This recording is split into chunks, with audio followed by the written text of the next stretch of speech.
livro do profeta Jonas, capítulo 1, versículo 1. O tema deste mês é levanta-te. O louvor, o refrão do louvor falou: levanta-te. Se levanta. Deus tem uma palavra. Deus tem uma ordem aqui expressa nesta manhã. Levanta-te. Só que eu quero explorar um pouquinho mais, pastor, porque tudo vai depender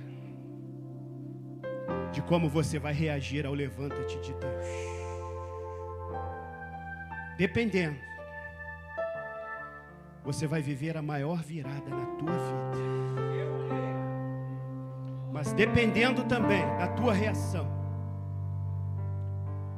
você pode se afastar e ir para muito longe dos caminhos do Senhor. E a responsabilidade é individual. O texto diz: e veio a minha palavra do Senhor, e veio a palavra do Senhor a Jonas, filho de Amitai, dizendo: levanta-te, vai à grande cidade de Nínive e clama contra ela, porque a sua malícia subiu até a minha presença. Porém Jonas se levantou, só que para fugir da presença do Senhor, para Tarsis. Desceu a Jope, achou um navio que ia para Tarsis, pagou, pôs a sua passagem, desceu para dentro dele, para ir com eles para Tarsis, para longe da presença do Senhor. Adoramos, Senhor, o teu nome, pela tua palavra, Deus. Bendita a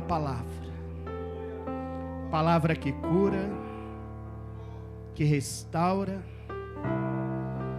que adverte,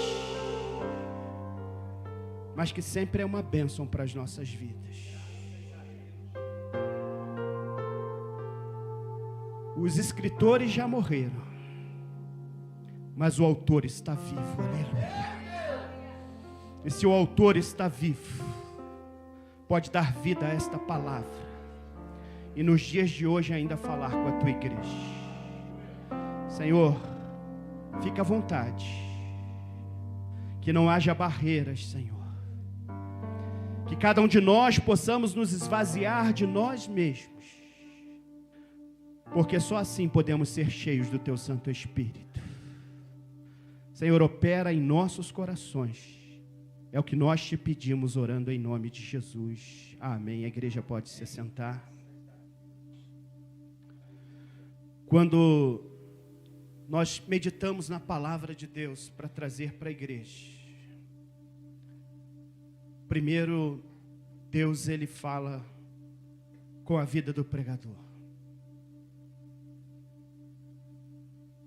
E eu quero compartilhar com você nessa manhã aquilo que Deus falou ao meu coração, porque Deus me abençoou muito nessa palavra.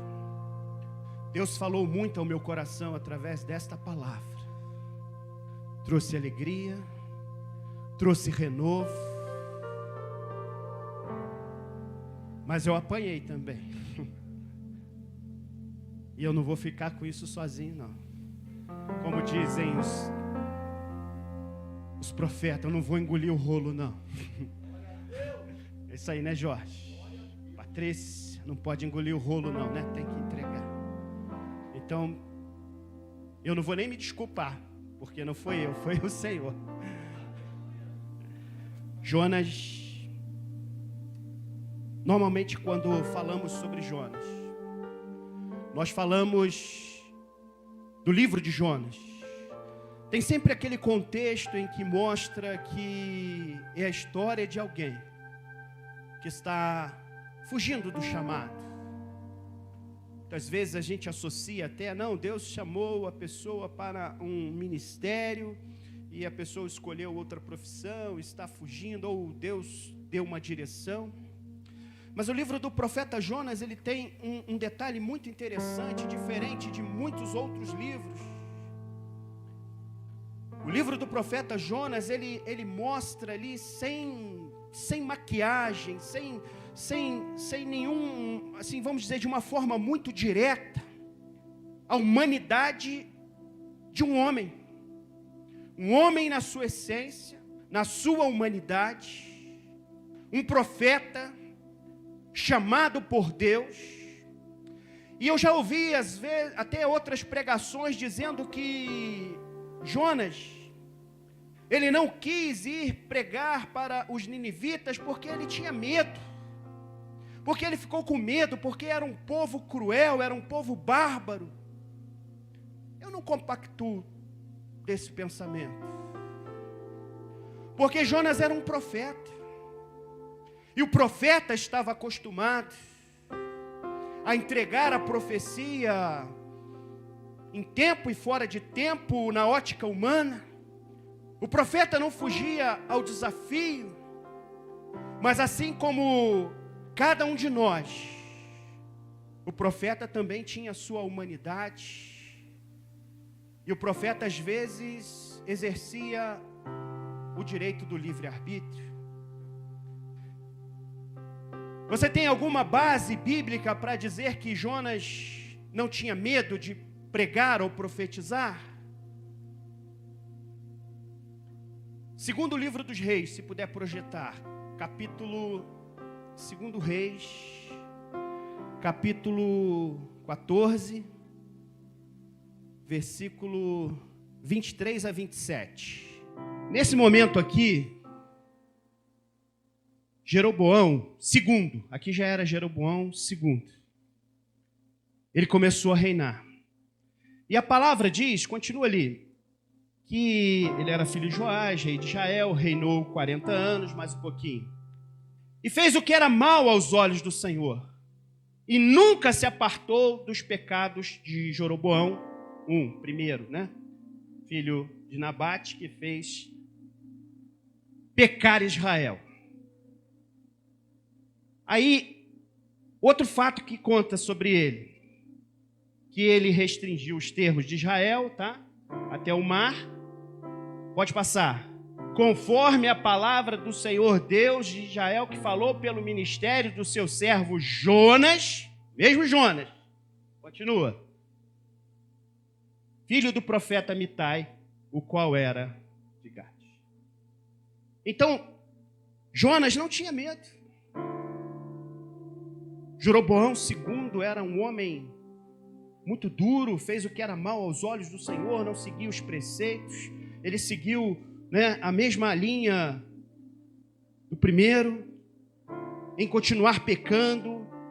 Mas certa vez Jonas foi lá para ele e disse para ele, Jonas entregou uma profecia para ele, falou, olha, independente de você estar desajustado com Deus ou não, independente de como está a sua conduta, o Senhor me falou, você vai restaurar os termos, você vai reconquistar a terra, porque, o povo ali está sofrendo, o povo está padecendo, você vai reconquistar. E essa terra que ele fala ali, que ele iria reconquistar, justamente eram os termos ali, as terras ali mais próximas, a área portuária, a área marítima, era o lugar de comércio, era o lugar onde entrava a riqueza. Então, ele teve coragem de se apresentar diante do rei, entregar uma profecia, né, dizer, você, né, isso conta a história, a palavra está muito resumida, né, mas se você pesquisar na palavra, na história, nos livros de histórias paralelos, você vai ver que é isso. Isso está registrado na história. Foi nesse momento em que, né, eles reconquistaram ali várias terras, eles usaram ali, se uniram ali os exércitos, né, o reino estava dividido, havia o reino de Judá, os reinos foram divididos e eles se juntaram ali, conquistaram a terra, e houve ali um momento de grande fartura, de uma profecia de um profeta que não tinha medo de falar, que não tinha medo de profetizar. Mas quando eu estava meditando nesta palavra, eu comecei a refletir.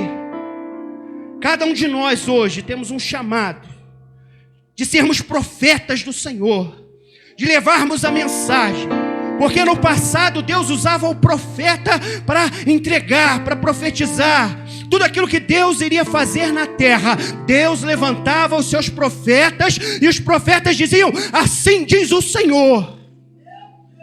Eles deveriam ser cheios do Espírito Santo, seja para o bem, seja para o mal. Eles levantavam a sua voz sem temer a morte e diziam: assim diz o Senhor. Os profetas do Velho Testamento já passaram, mas em Jesus fomos feitos profetas do Senhor, para anunciar para este mundo que há um juízo, mas principalmente que há uma tão grande salvação. Aleluia. E muitas vezes, profetas da casa, vou dividir com vocês, eu já falei, eu apanhei, vocês vão ter que pegar um pouquinho também. Muitas vezes, nós nos tornamos profetas somente do rei, profeta da corte, profeta da casa, profeta da casa, assim diz o Senhor, profeta da corte. Muitos reis tinham ali profetas que eram muito próximos. Aí isso mostra, Jonas, ele deveria ser próximo da corte do rei. E ele chegou ali na presença do rei, ele entregou a profecia. Muitas vezes nos limitamos a ser profetas da casa.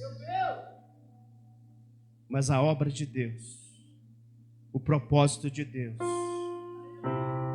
não é só de uma igreja que abençoa o local, mas é uma igreja que abençoa a cidade. Ela abençoa o bairro, ela abençoa a cidade, ela abençoa o estado, ela abençoa a nação, ela abençoa até os confins da terra. Porque Deus nos chamou para anunciar esta tão grande salvação. Então Jonas não tinha medo. Mas o que ele fez com a ordem de Deus? Deus chega para Jonas e diz: Jonas, levanta-te. Como é bom ouvir, meu servo. Põe-te em pé e falarei contigo. Meu filho, levanta. Levanta. Porque Deus, Ele nunca nos chama para nos derrubar.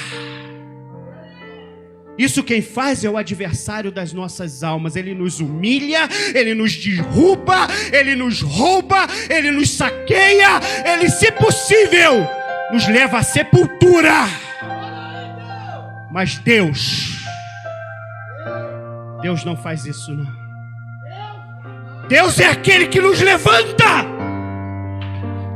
Deus é aquele que tem uma palavra que olha para nós quando todo mundo nos abandonou e diz: eu acredito em você. Levanta!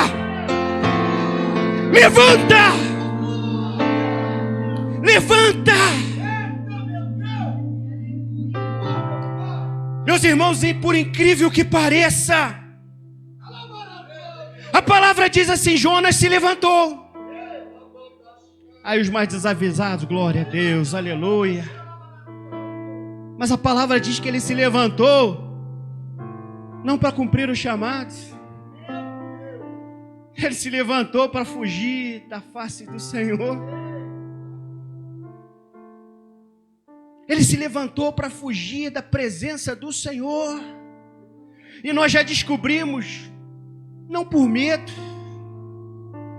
quem sabe talvez pelo seu ódio que ele alimentava no seu coração, porque não, os ninivitas não são povo de Deus, eles não são crente não, eles não são do povo não, desculpa a expressão, eles que se lasquem, vou tocar minha vida, eu sou profeta da casa, eu vou tocar minha vida, vida que segue.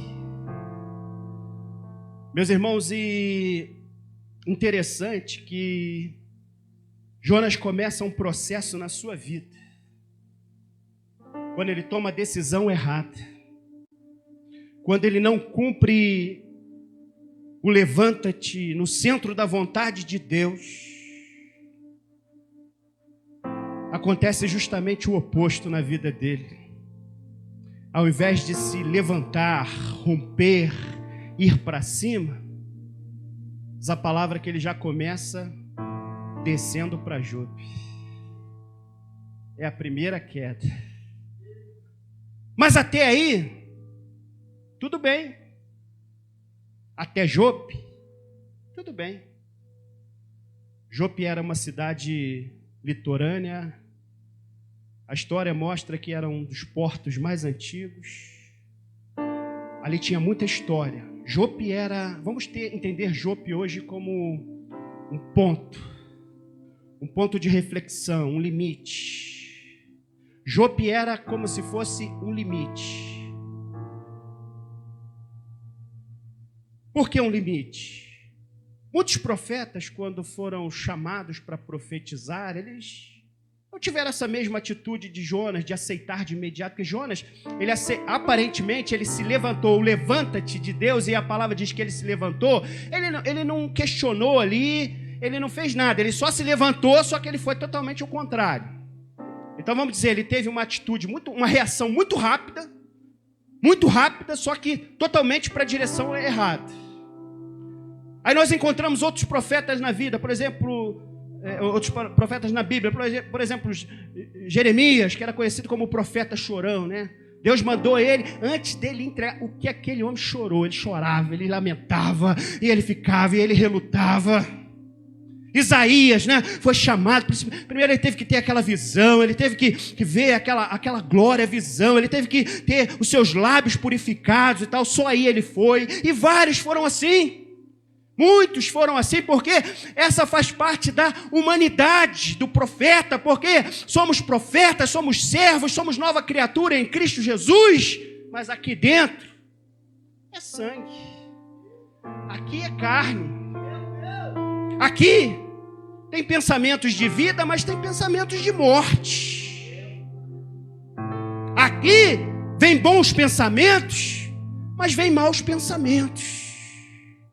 O que nos define não é isso. O que nos define é o que nós vamos fazer com os bons pensamentos e principalmente com os maus pensamentos. Como aquele ditado antigo que diz: você não pode impedir que um pássaro pouse na sua cabeça. Repentinamente você está andando, ele vem, pousa. Mas você não precisa deixar que ele faça ninho. E não pode deixar que ele faça ninho. Então isso não nos define, os pensamentos. Os momentos de dúvida, de angústia, de fraqueza. E Jope era um limite. Se até ali ele tivesse refletido melhor e falado: Deus está me dando uma ordem. Deus mandou eu anunciar a salvação, o arrependimento para os ninivitas. Olha, eu fugi num primeiro momento, mas eu estou aqui em Jope. É como se fosse ele diante de dois caminhos. E agora? Eu volto atrás. Eu deixo a minha razão de lado. Porque você tem dúvidas que ele tinha razão? Razão, ele poderia estar cheio de razão. Mas nós aprendemos que aquele que teme ao Senhor não vive da razão. Porque a razão é carne. A razão é momento. A razão é deste mundo. Nós vivemos da revelação. Porque a revelação vem do alto, aleluia. A revelação vem de Deus. Se formos caminhar pela razão, metade ou 80% ou 90% da igreja não estaria aqui nesta manhã. Pela razão você não estaria aqui. Pela razão, você que deixou aquela luta lá na tua casa.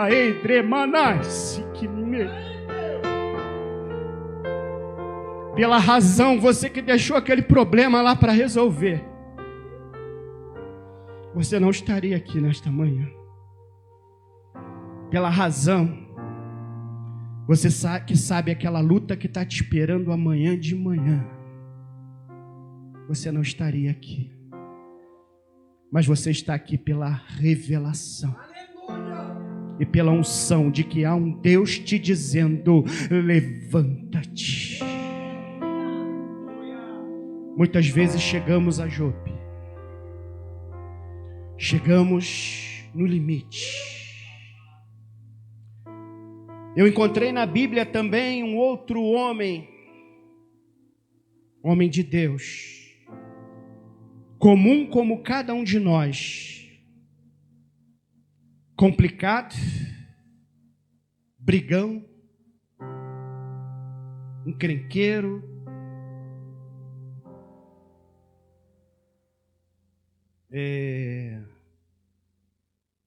homem comum como cada um de nós, que foi o apóstolo Pedro.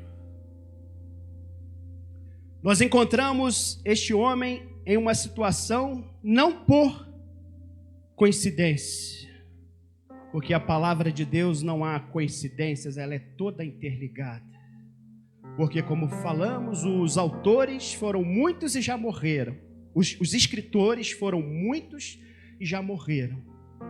Mas o autor de toda a Bíblia permanece vivo para sempre.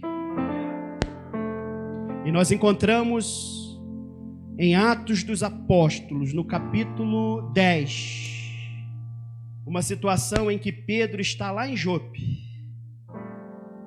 E Deus dá uma visão para Pedro. Na visão, Deus mostra ali os animais impuros.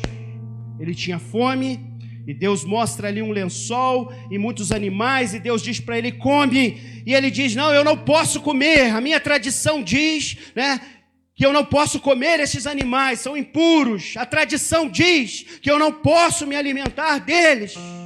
Eles são imundos. E Deus diz para ele duramente: Pedro, por que você chama de imundo a quem eu purifiquei? E aquela palavra vem de confronto ali ao coração de Pedro. E Pedro, ele vai até Jope. E ele tem um encontro ali com alguns homens. E Pedro diz assim: olha, pela minha tradição, pela minha religião, pelos meus conceitos, eu não deveria me misturar. Eu não deveria ir até os gentios. Eu não deveria anunciar para eles, porque na minha concepção eles são impuros. Eu só os aceito se eles passarem pelos ritos, se eles se encaixarem, se eles forem aceitos. Mas Deus me disse: vai lá e anuncia. Vai lá. E a partir de Jope, eu queria só frisar um versículo aqui. Atos 10, versículo 20. Atos 10, versículo 20. Mais uma vez. O tema é bom, hein, pastor? Levanta-te. Mais uma vez Deus diz para um homem agora: levanta-te.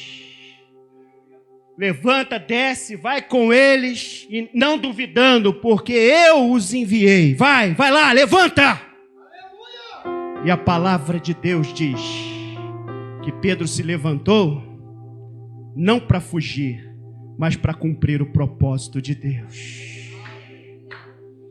Tanto com Jonas quanto com Pedro, eu quero desconstruir algo aqui que precisa ser desconstruído na minha mente, na tua mente e no teu coração. Eu já vi muitas pessoas dizerem: mas eu não posso ser usado. Eu não mereço ser usado. Eu não tenho condições.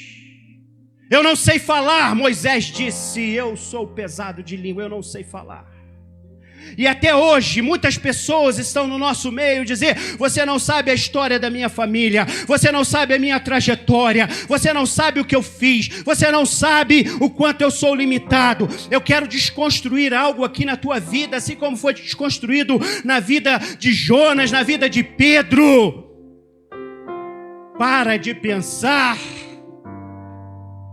que o mundo gira em torno de você, que o mundo espiritual gira em torno de você, porque nunca foi sobre mim, nunca foi sobre Jonas, nunca foi sobre Pedro, nunca foi sobre pastor Fábio, nunca foi sobre Jorge, nunca foi sobre Paulo, nunca foi sobre mim e você, sempre foi sobre ele.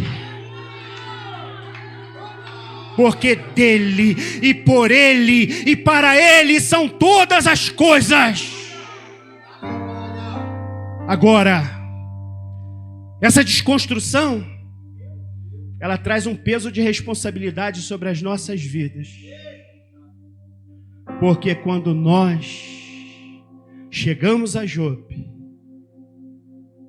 e tomamos um rumo, isso pode afetar não somente a minha vida, a sua vida. Isso pode afetar toda uma cidade, toda uma nação. No caso de Jonas, ele optou de, depois de descer para Jope, tem um detalhe ali. Muitas vezes a gente tem a síndrome da transferência da culpa. Conhece alguém assim? Pediu para o pastor pegar na mão. Ele conhece a igreja toda. Pega na mão. Não pega não, senão ele vai vir primeiro aqui. A gente tem a síndrome da transferência da culpa. Estou nessa situação, mas não é culpa minha, não foi eu. Não foi eu que quis isso. Não foi eu que fiz.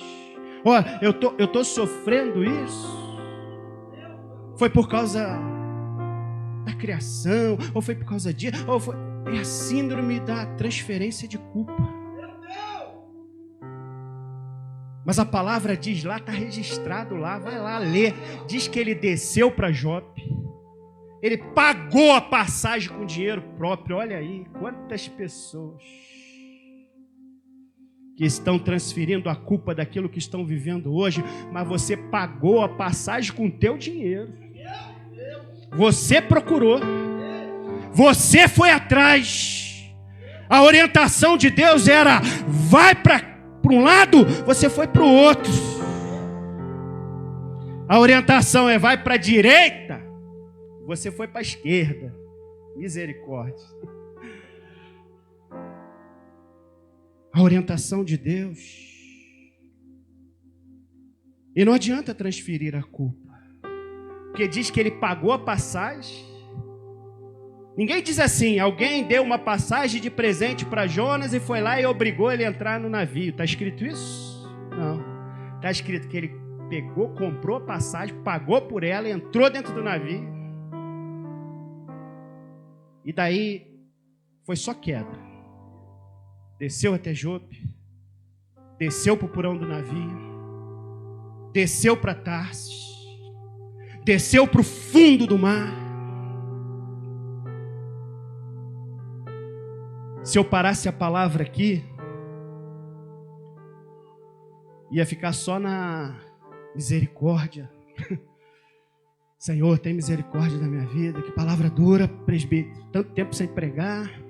Dá um melzinho pra gente. Quando Deus instituiu a Páscoa e o cordeiro, ele deveria ser sacrificado. Deus disse: comei dele todo. Pés, pescoço, frissura. Se eu parasse a palavra aqui, vocês iam falar: poxa, presbítero, podia ter me dado uma coxinha ali do cordeiro, macia, né? Um pedacinho do cordeiro, eu sempre falo aqui, com geleiazinha de hortelã, né? A pé de cordeiro, pescoço de cordeiro, frissura de cordeiro, Porque a palavra de Deus, ela tem que ser comida toda. Porque toda palavra traz um benefício para as nossas vidas. Ah, se não bastasse, não é só pés, fressuras, pescoço, com ervas amargosas ainda. Às vezes a palavra vem assim. Mas o nosso Deus, que conhece os nossos corações e que nos deu a sua palavra por inteiro, Ele nos traz algo extraordinário. Porque nós vivemos o período da graça de Deus. Então eu quero pregar agora um pouquinho para você que se identificou com essa palavra e diz: ah, Senhor, agora eu estou entendendo. Eu estou entendendo o que a tempestade fez na minha vida. Eu estou entendendo que não foi ninguém que me jogou nessa situação. Eu estou entendendo que as minhas escolhas erradas de fugir da tua presença é que me fizeram ter tantas perdas na minha vida. Porque, deixa eu te falar outra coisa. Não sei se você sabia, mas essa igreja a gente prega a palavra, então a gente tem que pregar a verdade. Assim como a gente fala de pés, de fressura, de ervas amargosas, a gente fala de bênção também e tal, mas a gente fala, né, da bênção e a gente fala da maldição. A gente fala da escolha que tem. A gente tem que pregar a palavra. Porque a palavra não pode ser para massagear o nosso ego. A palavra é a verdade. E se você acha que você vai aceitar Jesus, todos os seus problemas vão acabar e que as lutas vão acabar, desculpa, eu não estou autorizado a pregar isso, porque a palavra não me autoriza a pregar isso. A palavra me diz que no mundo tereis aflições, mas ela me admoesta a ter bom ânimo, porque assim como Jesus venceu o mundo, nós venceremos. Nós cremos que vencemos. Jesus disse: eu venci, e em Jesus nós somos mais do que vencedores. Então, deixa eu só te falar um detalhe. Você conhece a parábola da casa construída sobre a areia e sobre a rocha? A parábola ali não quer dizer só sobre o tipo de terreno. Aquele que construiu a casa na areia, veio a tempestade e tal, derrubou. Aquele que construiu a casa na rocha, veio a tempestade e tal. Sabe, às vezes a gente fica só na rocha e na areia. Mas tem um ensinamento muito maior ali também, para você se preparar. Essa manhã é manhã de choque de realidade. A tempestade, ela vai vir sobre os dois. A tempestade, a palavra não diz assim: aquele que construiu a casa sobre a rocha, ficou de boa ali, olhando a natureza e tal, e não aconteceu nada sobre ele. A tempestade, ela vem sobre os dois. Aí sim vem a diferença. Você está firmado na areia? Ou você está firmado na rocha? A rocha é tipo de Jesus. Porque a rocha, você pega um bloco de pedra único assim, sabe? Único. Comei dele todo. É o cordeiro por inteiro, é a rocha. Edifica a tua casa sobre a rocha, que é a palavra de Deus, é Jesus. Mas tem pessoas, pastor, aqui não, né? Não, aqui não. Que edificam a sua casa sobre fragmentos de rocha, sobre areia. O Senhor é o meu pastor, nada me faltará. Oh, glória, aleluia. Deus é bom, né? Fragmentos de rocha. Cuidado. Não construa a sua casa sobre isso. Construa a sua casa espiritual sobre a base firme na palavra, em Jesus. Porque aí eu te garanto, pode vir a chuva, a tempestade, o vento. Você vai sentir. Você vai perceber. A palavra não diz que aquele que construiu sobre a rocha não percebeu, não perdeu, quem sabe, uns telhados, a telha, não derrubou, não bagunçou, né? A irmã tinha aquelas plantas samambaia bonita na varanda, o vento não derrubou, não jogou tudo, não diz isso, mas diz o seguinte, ó, a casa não caiu, ela não foi abalada, porque ela está sobre a rocha, ela está sobre a palavra, ela está sobre Jesus, ela foi construída com uma boa base, com uma base que te dá sustento, com a base que diz que você passará por lutas, passará por provas. A palavra não diz que Sadraque, Mesaque e Abednego passariam, né, ilesos, viveriam ali no palácio, não. Ela diz, ela mostra tudo, ela mostra que eles foram lançados na fornalha, mas ela mostra que tinha um quarto homem lá na fornalha, aleluia, aleluia.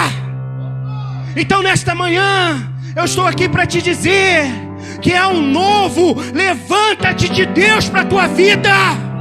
Você que está assistindo em casa, quem sabe você não teve nem forças para vir à igreja, mas há um levanta-te de Deus para você. Porque até agora foram perdas às vezes irreparáveis.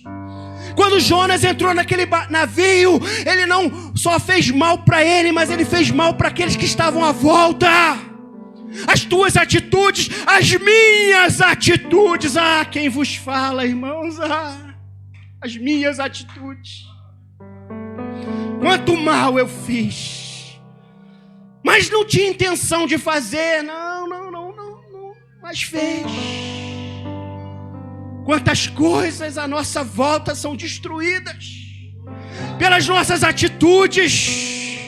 Quantas coisas são perdidas. Eles começaram a lançar no mar ali, lança os tesouros, começou a perder, sabe? E quem sabe você entrou aqui nesta manhã e você perdeu os seus bens, você perdeu os seus filhos, você perdeu a sua família, você perdeu a comunhão com a tua igreja.